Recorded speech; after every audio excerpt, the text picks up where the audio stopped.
என்னோட நேம் வந்து கனகா. எனக்கு 2013 வந்து மேரேஜ் ஆயிடுச்சு. 22/2/2013 அன்னைக்கு.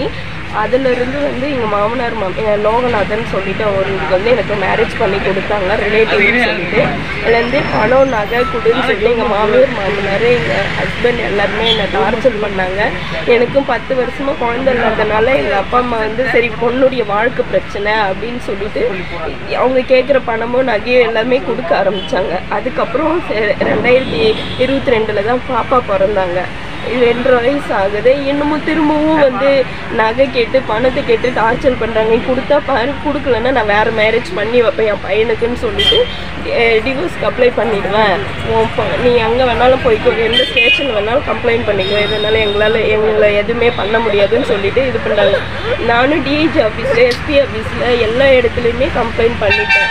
இது வரைக்கும் எந்த ரியாக்ஷனுமே கிடையாது. அவங்க மேலே நான் எந்த நடவடிக்கையுமே எடுக்கலை. அது நம்ம தான் இப்போ கலெக்டர் ஆஃபீஸ்க்கு பெட்டிஷன் கொடுக்கலான்னு வந்திருக்கிறேன். மனுப்பேட்டிலையும் போட்டிருக்கேன். எனக்கு கலெக்டர் தான் வந்து இதுக்கான நடவடிக்கை எடுக்கணும், இல்லைன்னா என்னையும் என் குழந்தைய வந்து கருணை கொலை பண்ணுறீங்க. எனக்கு ரொம்ப டார்ச்சர், மன உளைச்சலாக இருக்குது. நகை பணத்தை கேட்டு ரொம்ப டார்ச்சர் பண்ணுறாங்க. என்னால் இப்போ எதுவுமே இது பண்ண முடியல. ஒரு குழந்தைய வச்சுக்கிட்டு எதுவுமே செய்ய முடியாத பட்சத்துக்கு இருக்கிறேன்.